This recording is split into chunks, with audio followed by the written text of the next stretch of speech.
అడుగులోని ఆయన స్తుతిస్తూ ఉన్నాయి.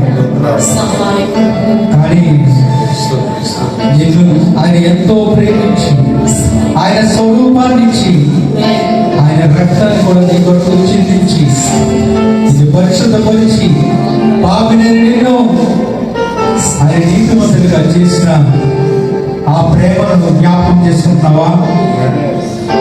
మనం ఏ విధంగా మనం ఆయన స్తుతిస్తున్నాం, ఎంతవరకు ఆయన మనం మహిమపరుస్తూ ఉన్నాం, ఒకసారి మనం పరిశీలించుకుందాం. హల్లెలూయా, హల్లెలూయా, హల్లెలూయా, స్తోత్రం, స్తోత్రం. పలికినా పరనామని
ఎన్నో పాత్రలు చేస్తూ ఉంటాడు.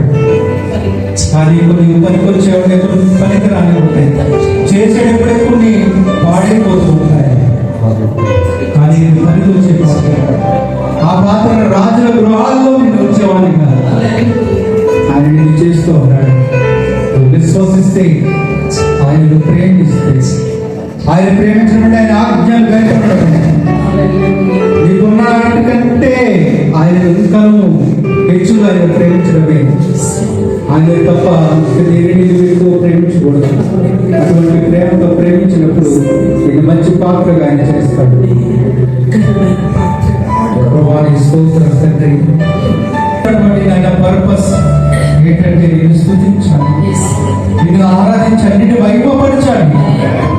నాన్న అబ్బా నేను పిలిచినప్పుడు ప్రభా నేను మేము తండ్రి నాయన వైభవపరచిన సాధారణంగా నాయన వాడి సిగ్గుతో మమ్మల్ని దించుకోవాలి నాయన. ఆ విధంగా ఆయన మమ్మల్ని చేయమని అడుగుతున్నా. రాత్రికాల సమయంలో ప్రభా ప్రతి హృదయంలో వెలిగినటువంటి దేవుడు తండ్రి నిన్ను స్తుతించడానికి, కాకపోతే ప్రభా మా ఇష్టానుసారంగా మేము జీవించడానికి కాదు నాయన. ఇదిగో మా హృదయంలో రండి, మీరు మాతో మాట్లాడండి ప్రభా. నీ మాటలు జరిగినా మా హృదయంలో ఉంటే మా జీవితాలు బాగుపడతాయి ప్రభా. ఆయన సజీవమైన నీ మాటలతో మాతో మాట్లాడుతున్నాను.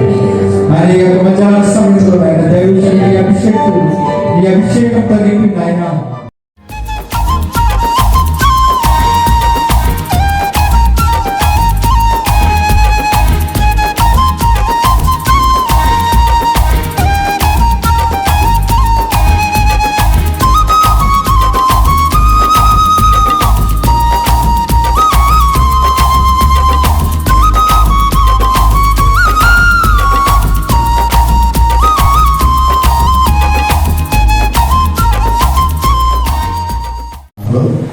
చేరువచ్చిన మీ అందరికీ మరి ముఖ్యంగా మరి నన్ను ప్రేమతో ఆహ్వానించి చక్కటి ఈ అవకాశాన్ని ఇచ్చినటువంటి అభిషేకులైన సేవకులకు, అలాగే సంఘమై ఉన్న మీ అందరికీ ప్రభువైన యేసుక్రీస్తు నామములో ఏలూరులో ఉన్న ప్రైజ్ మినిస్ట్రీస్ తరఫున ప్రత్యేకమైన కృతజ్ఞతలు తెలియజేస్తున్నా. అందరికి వందనాలండి. చాలా సంతోషం. నాకు ఇవ్వబడిన సమయాన్ని నేను సద్వినియోగం చేసుకుంటాను. మరి నేను ఇండియా దేశంలో వచ్చాను. మరి నేను పరిచయం చేసుకోవాలి కనుక నా పేరు సునీల్ ప్రేమ్ కుమార్. మరి నేను గడిచినటువంటి 35 సంవత్సరాల నుండి మరి సంగీత పరిచయలో ఉంటున్నాను. దైవ సేవకులు జ్యోతిరాజయ్య గారు, అలాగే నేను, జేకే క్రిస్టఫర్ బాబు గారు మ్యూజిక్ డైరెక్టర్. ఆయన మేమంతా 35 సంవత్సరాల నుండి సంగీత బృందంగా ఉండి నేను సంగీతంలో తబలా వాయిస్తూ ఉంటాను. కాబట్టి ప్రతి పాటకి నేను తబలా వాయిస్తాను. కాబట్టి అప్పటి నుండి ఇప్పటి వరకు నమ్మకంగా ప్రభు పరిచయం చేయడానికి, అలాగే మరలా 25 సంవత్సరాల నుండి ఇదే ఈ టైంలోనే ఈ టెన్యూర్లోనే 25 సంవత్సరాల నుండి సంఘ పరిచయం చేయడానికి కూడా దేవుడు కృప చూపించారు.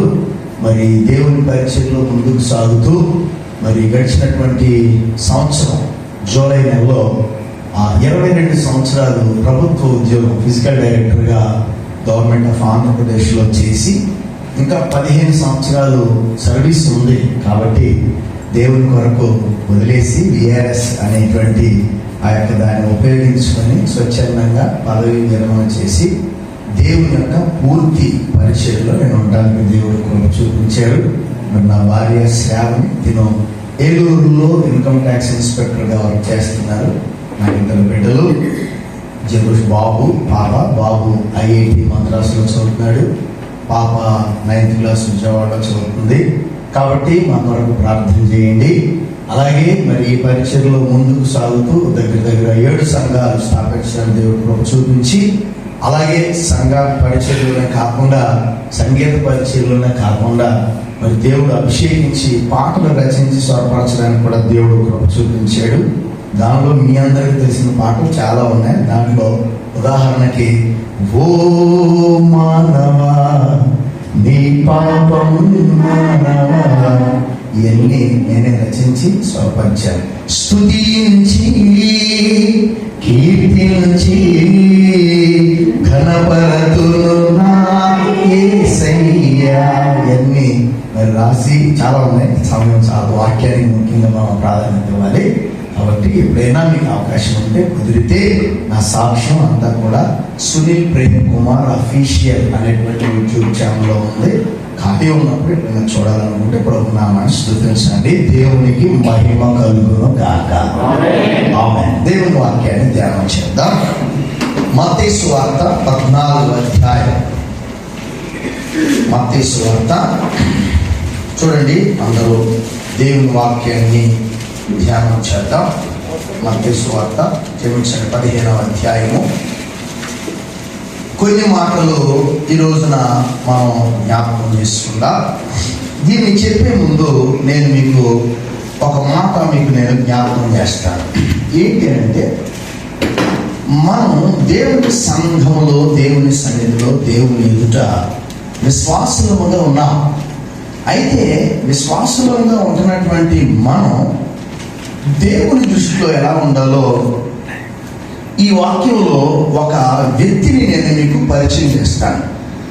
ఈ వ్యక్తి ఇక్కడ 15వ అధ్యాయం 22వ వచనంలో నుండి ఒక వ్యక్తి మనకి కనబడుతుంది. ఒక స్త్రీ, కనాను స్త్రీ. జాగ్రత్తగా వినండి. కనాను స్త్రీ కనబడుతుంది. ఈ కనాను స్త్రీ కుమార్తెకు దయ్యం పట్టింది. కాబట్టి అన్యురాలు, దేవుని వాక్యం అంటే ఏంటో తెలియదు, దేవుడు అంటే ఎవరో తెలియదు.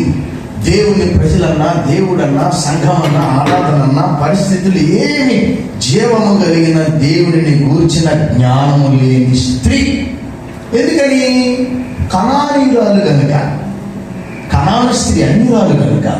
కాబట్టి దేవుని వాక్యము ఎరగనటువంటి స్త్రీకి, కుమార్తెకు దయ్యం పట్టి బాధపడుతుంది. కూతురు అంటే చావు బ్రతుకుల మధ్యలో ఉంది. కాబట్టి కూతురికి దయ్యం పట్టిందని, చావు బ్రతుకుల్లో ఉందని ఆ ఊర్లో ఉన్న చాలా మంది దగ్గరికి వెళ్ళింది. చాలా మందిని అడిగింది, చాలా ప్రయత్నాలు చేసింది, వైద్యులను సంప్రదించింది, గొప్ప గొప్ప వెల్ విషర్స్ ఎవరెవరు ఉంటారో వాళ్ళందరినీ అడిగింది.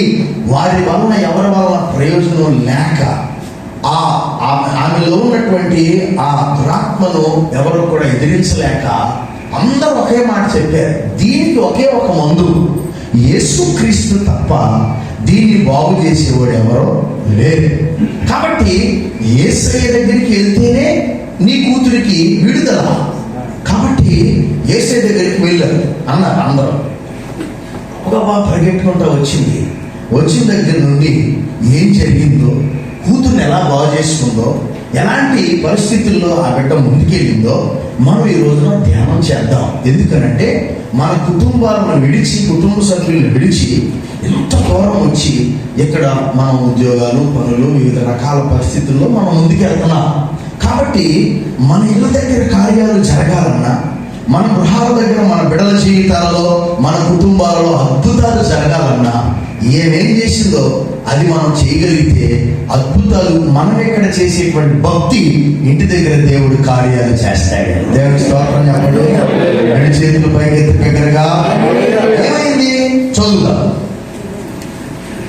యేసు అక్కడ నుండి బయలుదేరి తూరు సీదోను ప్రాంతమైన ముందు వెళ్ళగా, ఇదిగో ఆ ప్రాంతము నుండి కనాన స్త్రీ ఒకటి వచ్చి, ప్రభువా, దావీదు కుమారుడా, నన్ను కరుణింపుము, నా కుమార్తె దయ్యం పట్టి బహు బాధపడుతున్నదని కేకలు వేశాను. అందుకు ఆయన ఆమెతో ఒక్క మాట చెప్పలేదు. అప్పుడు ఆయన శిష్యులు వచ్చి, ఈమె మనం ఎప్పటి వచ్చి కేకలు వేయుచున్నది కనుక ఈమెను పంపివేయమని ఆయన వేడుకొనగా, ఆయన ఇశ్రాయేలు ఇంటి వారే నశించిన గొర్రెల వద్దకే గాని మరి ఎవరి ఎదుగు నేను పంపబడలేదనెను. అయినను ఆమె వచ్చి ఆయన మొక్కి, ప్రభువా, మాకు సహాయం చేయమని అడిగాను. అందుకు ఆయన పిల్లల రొట్టె తీసుకొని కుక్క పిల్లలకు వేయట యుక్తం కాదని చెప్పగా, ఆమె నిజమే ప్రభువా, కుక్క పిల్లలు కూడా తమ యజమాని బల్ల మీద పడు ముక్కలను తినును కదా అని చెప్పాను. అందుకు యేసు, అమ్మా, ఎక్కడి నుంచి చేస్తున్నానండి? అందుకు యేసయ్య, అమ్మా, నీ విశ్వాసం గొప్పది, నీ విశ్వాసం గొప్పది, నీవు కోరినట్టే కనుక నీవు ఏదైతే కోరుకుంటున్నావో నీవు కోరినట్టే నీకు అవును గాక అని ఆమెతో చెప్పాను. ఆ గడియలోనే ఆమె కుమార్తె స్వస్థత నొందెను. అర్థమైందా? ఇప్పుడు కూతురికి దయ్యం పట్టింది. కూతురు ఇంటి దగ్గర ఉంటే కూతురు వాడికి ఎవరొచ్చారు? చెప్పాలందరూ తల్లి వచ్చింది. అంటే మన పిల్లలకి బాగోకపోతే మనం తట్టుకోలేం కదా. అలాగే కనాన స్త్రీ కూడా అలాగే వచ్చింది.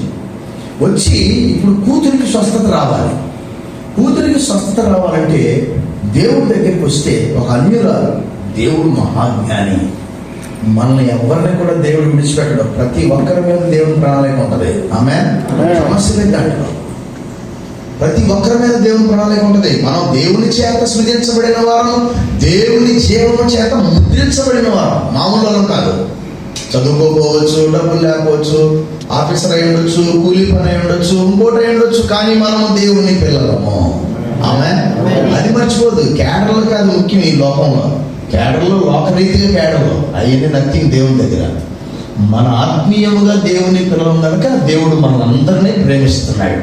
కనాన స్త్రీని కూడా ప్రేమించాడు. అయితే కనాన స్త్రీ లాస్ట్లో దేవుడు అన్నాడు, అమ్మా, నీ విశ్వాసము ఎంతో గొప్పది, నీ విశ్వాసం ఎంతో గొప్పది కనుకనే నీవు ఏది కోరుకుంటావు అది జరుగుతుంది. అంటే మనం కూడా విశ్వాసులమే, కానీ మన విశ్వాసం దేవుని దృష్టిలో అల్పంగా ఉండకూడదు. గొప్ప విశ్వాసమై ఉంటేనే మనం అద్భుతాలు చూడగలం, మన కుటుంబాలలో కార్యాలు చూడగలం. ఆమె చెప్పండి.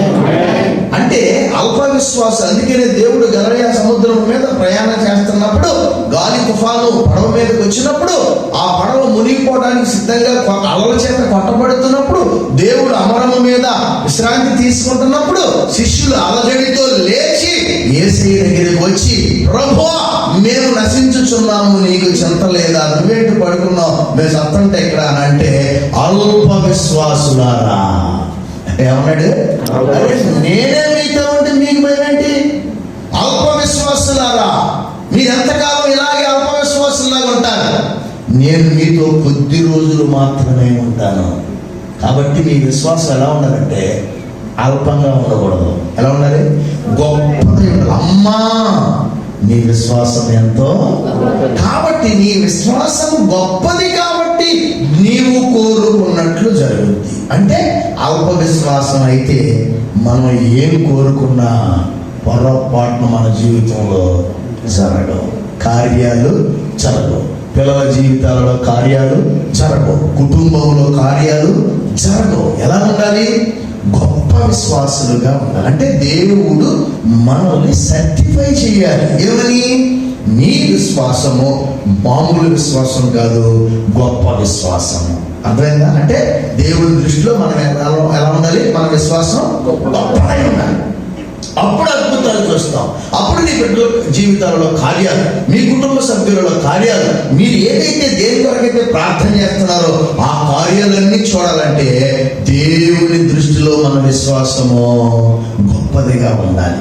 కాబట్టి ఈ రోజున ఈ అన్యురాలైనటువంటి కనానీయురాలు యేసయ్య దగ్గరికి ఒక అవిశ్వాసిగా వస్తే, అవిశ్వాసిగా వచ్చినటువంటి కనానీయురాలను దేవుడు 3 పరీక్షలు పెట్టి ఆమెకు బోధించి ట్రైనింగ్ ఇచ్చి 3 పరీక్షలు పెట్టి 3 పరీక్షలు పాస్ అయిన తర్వాత నీ విశ్వాసము గొప్పది అని అనిపించుకున్న తర్వాతే దేవుడి కార్యాలు. అంటే ఒక అన్యురాలు దేవుని దగ్గరికి వస్తే స్వస్థత పరిచి పంపించేయలేదు.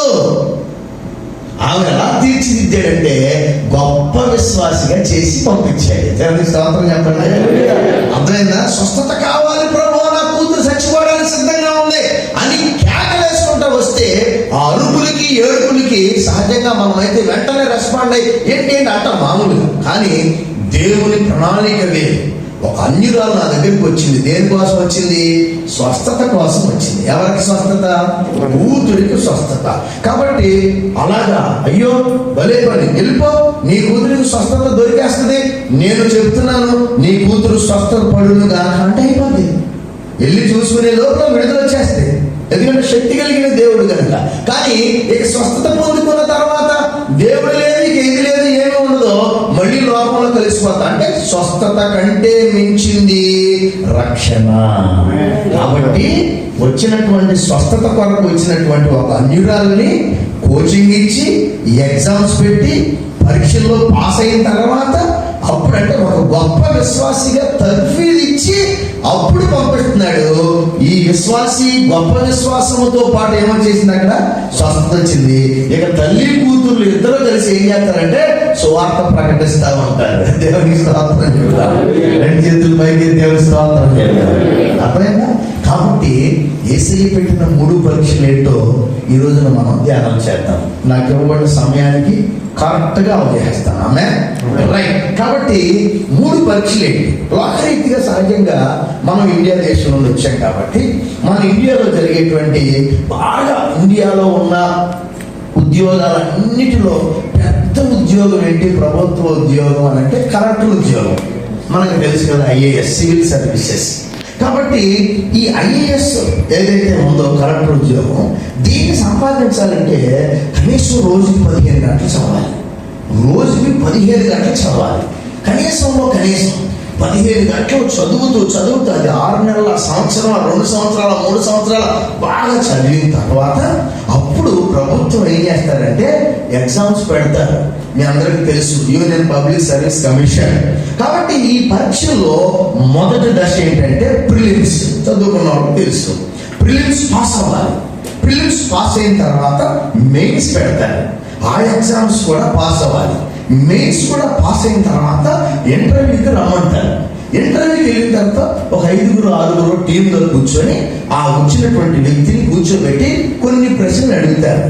ఆ కొన్ని ప్రశ్నల్లో వారు తృప్తి పడేటట్టుగా కనుక సమాధానం చెప్పకపోతే ఈ ప్రిలిమ్స్ రోజుకి 15 గంటలు చదివిన చదువు, మొదటి పరీక్ష, రెండో పరీక్ష అన్ని వేస్ట్ అయిపోయి మళ్ళీ ఎక్కడికి వెళ్ళాలంటే మళ్ళీ పరీక్ష రాయడానికి అప్లికేషన్ పెట్టుకోవాలి. ఎక్కడ ఫెయిల్ అయితే? ఇంటర్వ్యూలో ఫెయిల్ అయితే. అంటే పరీక్ష పాస్ అయిపోయారు, ప్రిలిమ్స్, మెయిన్స్ కూడా పాస్ అయిపోయింది. అంత అయిపోయిన తర్వాత ఇంటర్వ్యూలో ఏదో 1-2 ప్రశ్నలు చెప్పకపోతే ఏమైపోయింది? చదివిన చదువు అంతా, రాసిన పరీక్షలు మొత్తం వేస్ట్. మళ్ళీ రీస్టార్ట్, మళ్ళీ ఫస్ట్ నుంచి స్టార్ట్ చేయాలి, మళ్ళీ చదవాలి. అంటే ఈ లోకరీతిగా ఉండేటువంటి ఉద్యోగాలలో ఉన్నతమైన ఉద్యోగం సంపాదించడానికి ఎంత ప్రయాసపడితే దేవుని రాజ్యానికి వెళ్ళడానికి మనం ఎంత కష్టపడాలి. దేవుని స్తోత్రం చేయాలి. అయితే దేవుడు అంత శ్రమ మన భుజాల మీద, నెత్తి మీద రుద్దేలా. కాకపోతే కొన్ని పరీక్షలు పెడుతున్నాడు. సింపుల్. ఆ పరీక్షలు ఏంటో కనాని స్త్రీకి పెట్టాడు. ఆ పెట్టినటువంటి పరీక్షలు ఏంటో మనం కూడా ధ్యానం చేసి ఆ పరీక్షలు 3, 1, 2, 3 పాస్ అయిన తర్వాత అప్పుడు అంటున్నాడు, అమ్మా నువ్వు మామూలుగానే కాదు, నీ విశ్వాసము ఎంతో గొప్పది అని చెప్పాడు. కాబట్టి ఏంటి ఈ 3 పరీక్షలు అంటే, చదవబడిన ఒక ఇంటికి వెళ్ళి తర్వాత చదువుకోండి. ఏంటి ఈ పరీక్షలు అంటే, స్పీడ్గా వచ్చింది, కేకలేసుకుంటా వచ్చింది, ఏడ్చుకుంటా వచ్చింది. ఏమని? ప్రభువా నా మీద కనికరం చూపించు ప్రభు అని ఏడ్చుకుంటా వచ్చింది. జాగ్రత్తగానండి. ఇప్పుడు దేవుడు ఒక అవిశ్వాసికి ఏం చేస్తాడంటే ట్రైనింగ్ ఇస్తున్నాడు.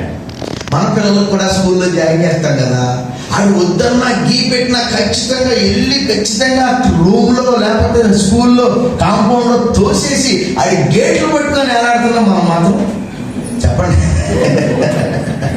కదా. ఖచ్చితంగా నువ్వు లోపలే ఉండాలి. టీచర్లు అలా చేసేది చాక్లెట్ అదుగో ఇదిగో అదుగో ఏదో ఒక రకంగా మచ్చిగా చేసి మొత్తానికి.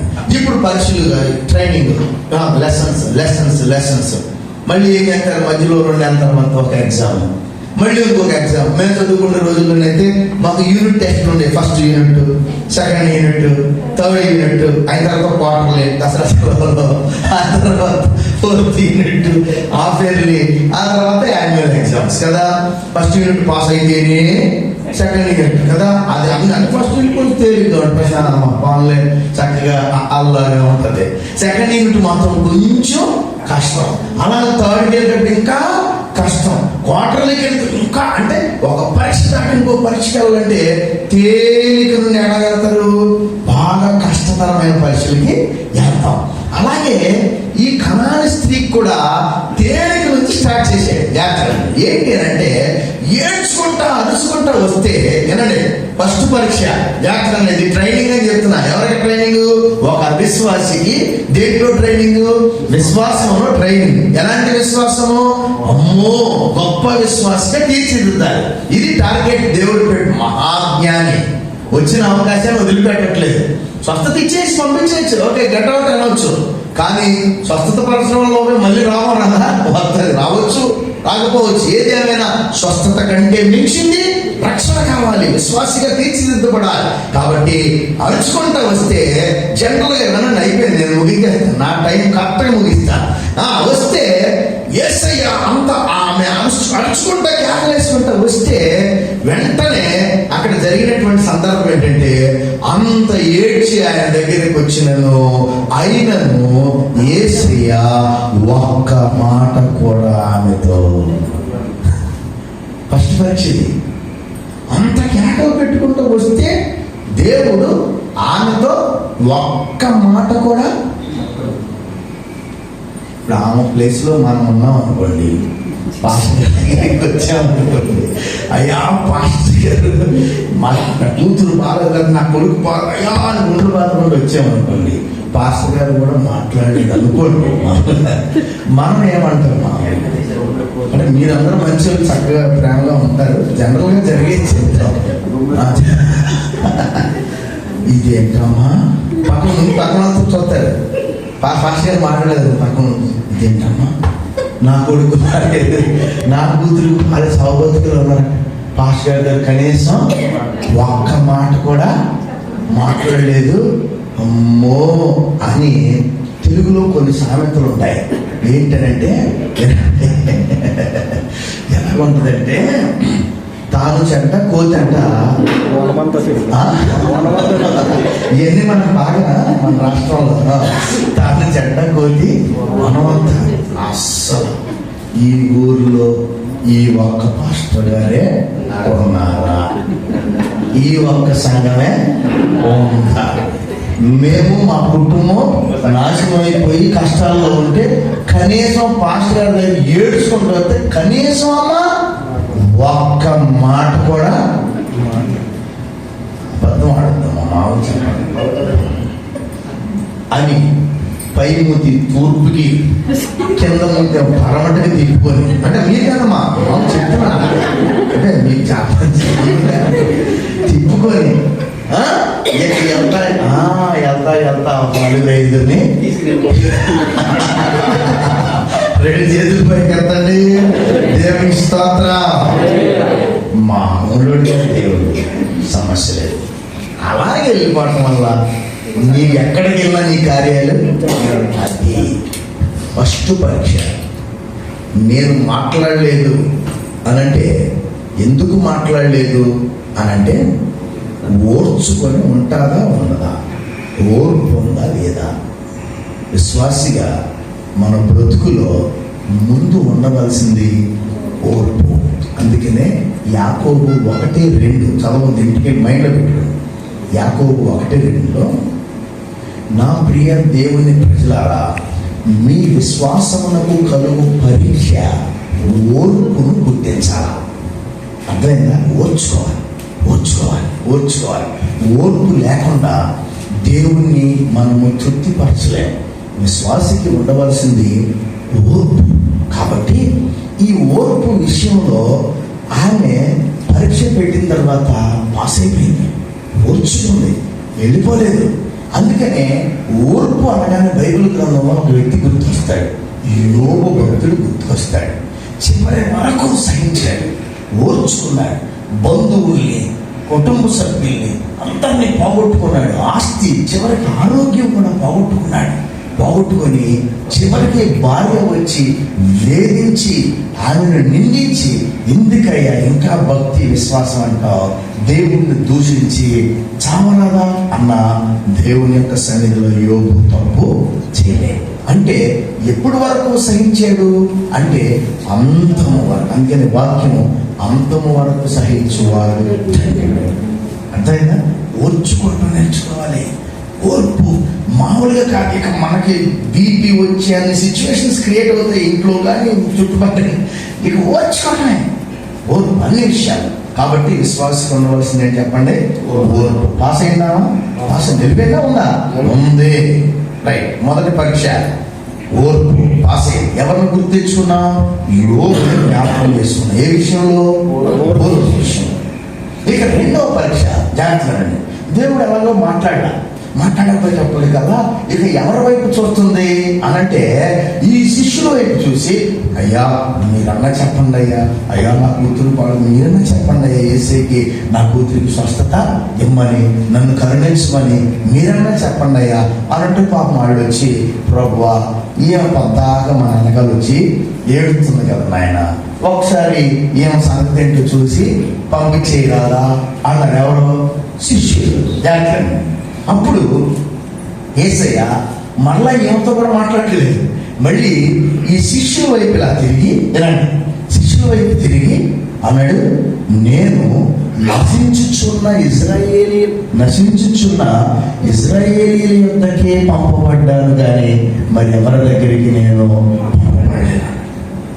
అంటే దాని అర్థం ఏంటంటే మన భాషలో అలా తిరిగి నేను మీకే పాస్టర్ని, అర్థమైందా? అని అంటే ఎవరు కాదని, అంతేనా? ఆమె ఎవరో కనానీయులు. ఇప్పుడు ఈయన ఎవరి గురించి మాట్లాడుతున్నాడు? నేను నశించుచున్న ఇశ్రాయేలీయుల యొద్దకే నేను పంపబడ్డాను కానీ ఆమె మాత్రం కాదు. అని అంటే మన భాషలో నేను నీకు కదా పాస్టర్ని అంటే ఆమెకే, అంటే మనం ఉంటే ఏం జరుగుతుంది? వెంటనే శుద్ధులు మారిపోతాయి. అలాగా అని ఇప్పుడు ఇంకొక సామెత తెలుగులో ఏంటంటే కూసే గాడిదంట. అమ్మో, ఇది కూడా వచ్చా అని మళ్ళీ ఇంకొక 10 మందిని చెప్పండి. మనకు కాదంట పాస్టర్ గారు, వాళ్ళకేనా అమ్మ, మీరు కదమ్మా, మామూలుగా చెప్తున్నాను, జనరల్ గా జరిగింది. ఓకేనా? ఇక అక్కడ నుంచి మొత్తాన్ని లాక్కొని వెళ్ళిపోయి ఆ ఊర్లో, ఆ గ్రామంలో వాళ్ళ సొంత డబ్బులతోనే పాంప్లెట్లు కూడా ప్రింట్ చేయించి ఇంటింటికి వెళ్ళి అందరికి స్వార్థ కదా, ఇది దుర్వార్త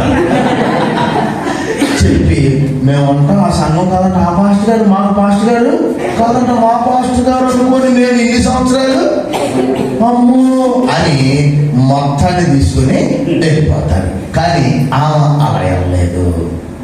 అంటే పట్టుదలతో ఉంటారా? ఇందాకేం ఓర్చుకుంది, ఓర్పు ఉంది. ఇప్పుడు పట్టుదలతో ఉంటారా ఉండదా అని దేవుడు పట్టుదల అనే పరీక్ష పెట్టాడు. మొదటి పరీక్ష ఏంటి? ఓర్పు. ఎవరిని జ్ఞాపకం చేస్తున్నాం? రెండో పరీక్ష పట్టుదల. ఈ పట్టుదలలో కూడా ఎవరిని జ్ఞాపకం చేసుకోవాలంటే హన్నాను జ్ఞాపకం చేసుకోవాలి. చాలా మంది ఉన్నారు, యాకోబు ఉన్నారు, ఓకే, హన్నాను జ్ఞాపకం చేస్తారు. ఇప్పుడు హన్నా పట్టుదలతో ప్రార్థన చేసింది కనుక దేవుడు సమూయేలును దేవుడు ఇచ్చాడు. గొప్ప కార్యాలు హన్నా చూడగలిగింది. కాబట్టి అలాగే యాకోబు విషయంలో కూడా పట్టుదలతో దేవుని బాధలు వదలలేదు కాబట్టి గొప్ప కార్యాలు చూడగలిగాడు. కాబట్టి పట్టుదల ఉంటుందా ఉండదా? అందుకనే ప్రార్థన యందు పట్టుదల, విశ్వాసములో ఓర్పును, ప్రార్థన యందు పట్టుదల అంటే రోమిలికి రాసిన పత్రికలో. కాబట్టి పట్టుదల కావాలి. అంటే ఇప్పుడు ఈ పట్టుదల మనకు ఉందా లేదా అంటే కనాను స్త్రీకి ఉందా లేదా అంటే వెళ్ళిపోలేదే ఉంది. అంటే పట్టుదలతో దేవుణ్ణి ఏది ఏమైనా ఆయన మాట్లాడకపోయినా నేనుంటా, ఆయన నీకు పాస్టర్ని కాదన్నా నేనుంటా, పట్టుదలతో నేనుంటా, నాకు ఏం కాదు, నా దేవుడు నాకు కార్యాలు చేయాలి. దేవుని స్తోత్రం చెప్పండి. పట్టుదలతో పాస్ అయిపోయింది. పట్టుదల అనే పరీక్ష కూడా పాస్ అయింది. ముందు పరీక్ష ఏంటి? రెండవ పరీక్ష ఏంటి? పాస్ అయిపోయింది. మొదటిది పాస్ అయిపోయింది, రెండోది కూడా పాస్ అయింది. మొదటిది కొంచెం తేలిగ్గా ఉంది, ఎందుకంటే మాట్లాడాల, కొంచెం తేలికే. ఇప్పుడు కొంచెం కఠినం, నేను నీకు పాస్టర్ని కాదు ఇజ్రాయేలీకి అనగానే కొంచెం కఠినం. అయితే మూడవది ఇంకా కఠినం. ఇది చాలా కఠినం. ఈ పరీక్ష కూడా మనం పాస్ అవ్వాలి. కనాను స్త్రీ పాస్ అయింది. ఏంటి మీరు చెప్పండి? మొత్తం ఎన్ని పరీక్షలు? ఒకటి వర్చుందా? రైట్. రెండు ఉందా? వెళ్ళిపోయిందా? ఈసారి అలా కాదు. ఇక దేవుడు అలా అనేటప్పటికీ వెంటనే ఆయన పాదాల మీద పడిపోయింది. ఇప్పుడు ఓర్పు విషయంలో ఎవరిని జ్ఞాపకం చేసుకున్నాం? పట్టుదల విషయంలో అన్న. ఇప్పుడు వెంటనే ఆయన పాదాల మీద పడిపోయేటప్పటికల్లా జాగ్రత్తగా జరిగింది. ఇది చాలా కష్టమైన పరీక్ష. ఎక్కడే ఫెయిల్ అయిపోతారు అందరూ ఫెయిల్ అయ్యేది ఇక్కడే. ఏంటి పరీక్ష అంటే పాదాల మీద పడగానే వెంటనే అన్నట్టు తెలుసా, ఇదిగో పిల్లల రొట్టెలు కుక్క పిల్లలకి వేయటం మంచిది కాదు లే అన్నాడు. అర్థమైందా? పిల్లల రొట్టెలు కుక్క పిల్లలకి వేయటం మంచిది కాదు అని అన్నాడు. అంటే ఇప్పుడు కనాను స్త్రీని దేవుడు ఏమంటున్నాడు? ఏమంటున్నాడు అన్నాడు? కుక్క అన్నాడా? అంటాడా? నేను ఒక పాట రాశాను. ఎడవాయనని వాగ్దానము ఇచ్చిన దేవా నా ప్రభువా అంతైన తర్వాత ఇంకో చర్మం రాశా. చూడు నార చేతులలో చెక్కుకొని ఉన్నానని అన్నావు, భయపడకు పేరు పెట్టి నిన్ను పిలుచు ఉన్నానని అన్నా. ఏంటది? అరచేతిలో చెక్కుకున్నాను, భయపడకు పేరు పెట్టు. ఏమంటాడు? అంటాడా?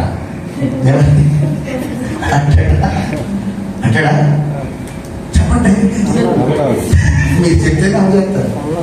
ఒక్క అన్నాడా? మీరు చాలా అమ్మో అదేలే యుఏఈకి క్యాపిటల్ కదా ఇక్కడ, కాబట్టి తెలివిగా అన్నాడా అంటే ఏమంటాడు, లేదంటే ఏమంటాడు, అందులో మన రాష్ట్రంలో తెచ్చిపెట్టాడు. ఏదో వచ్చాడు కదా ఎంత దూరం, ఏదో ఒకటి చెప్తాడుగా అని ఫస్ట్ పరీక్షకి ఇక్కడ అప్లై చేస్తారు. ఏంటది? ఓర్చుకుంటే పాల 5 నిమిషాలు అని. ఇదిగో ఇదిగో ఇలాగా అని న్యూట్రల్ గా ఫేస్ పెట్టి అలా చూస్తున్నాను. అంటే ఆన్సర్ ఆయనే. దేవుని స్తోత్రం.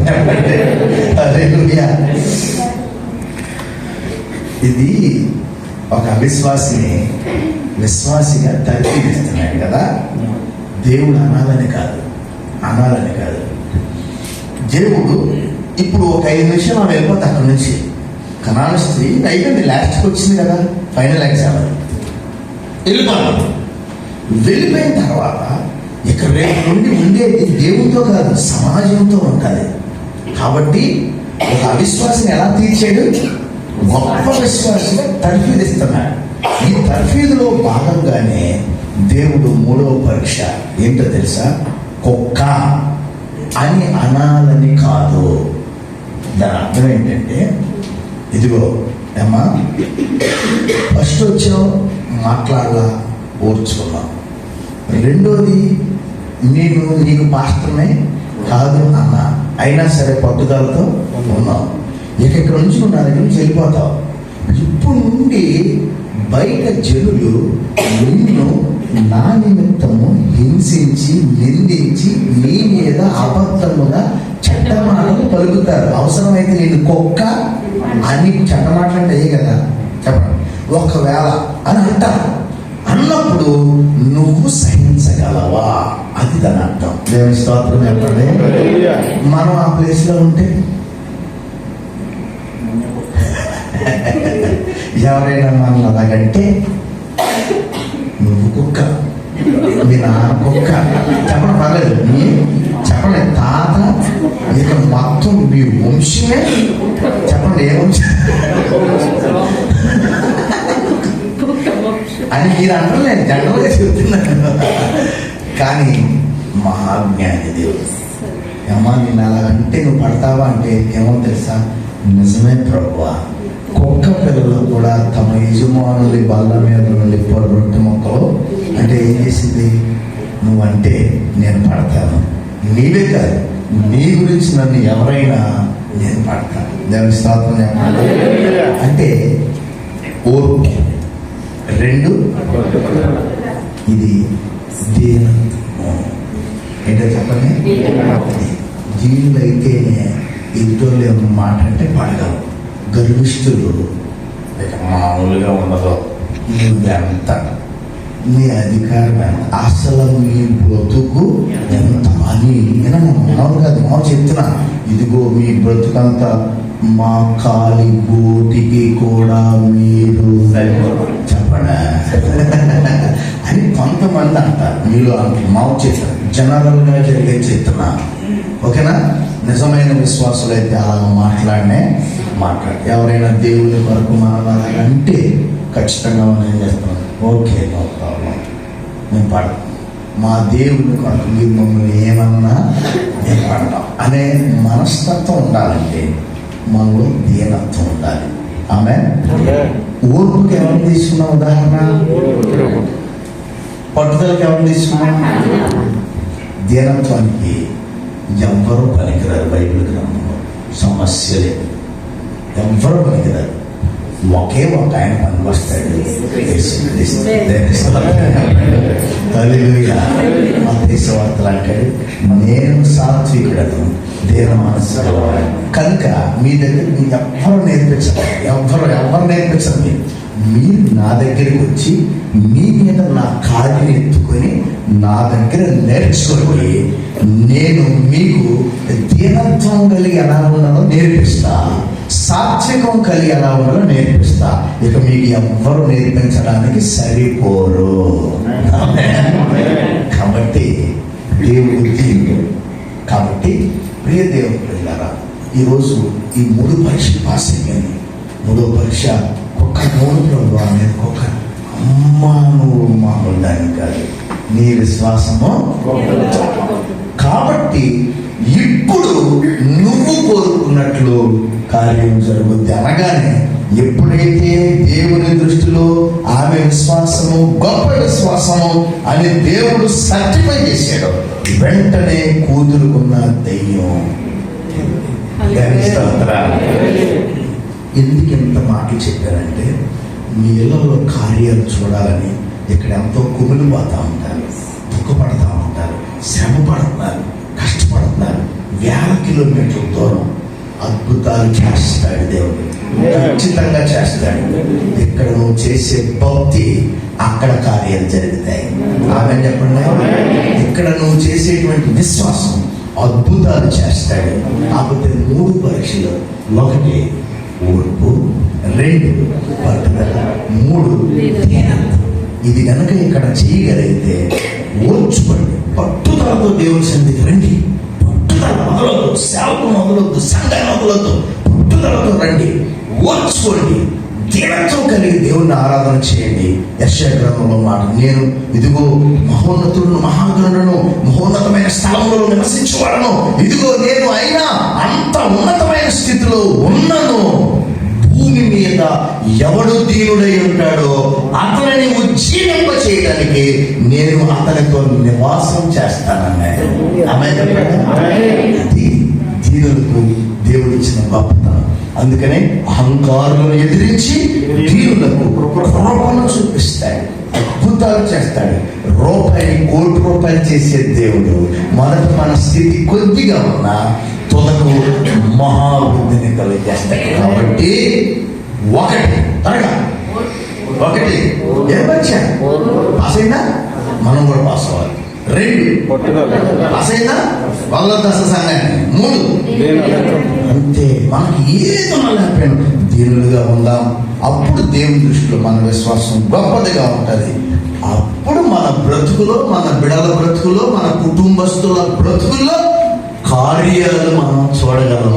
అట్టి కృపాభిషేకం దేవుడు మనందరికి దయచేయుగాక.